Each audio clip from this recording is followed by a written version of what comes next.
Good morning, everyone. Thank you very much for joining us today on another episode of True Potential's Morning Markets.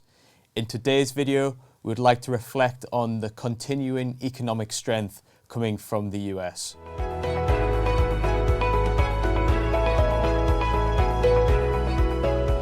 The two main parts of US economic data that were released yesterday was the durable goods and also the housing data.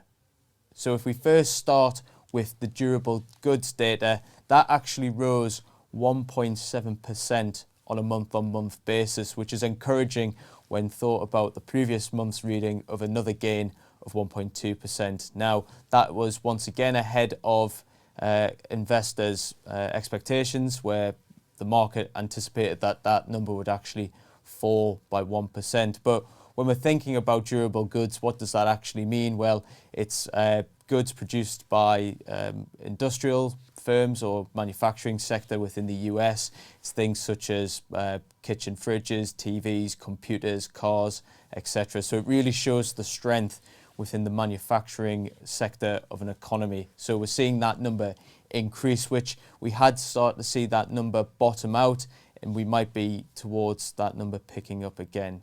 If we think about the second part that was released yesterday in terms of the housing data, there's two main bits to focus on. That's housing prices and new home sales. So we saw housing prices increase on a year-on-year basis by 3.1%.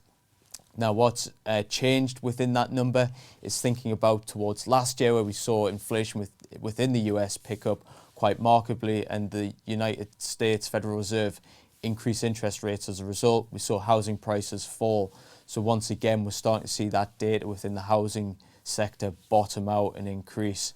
The new home sales, that also rose 12% on a month-on-month basis. So we're starting to see that confidence come back through in the US housing market. What does that all ultimately lead to?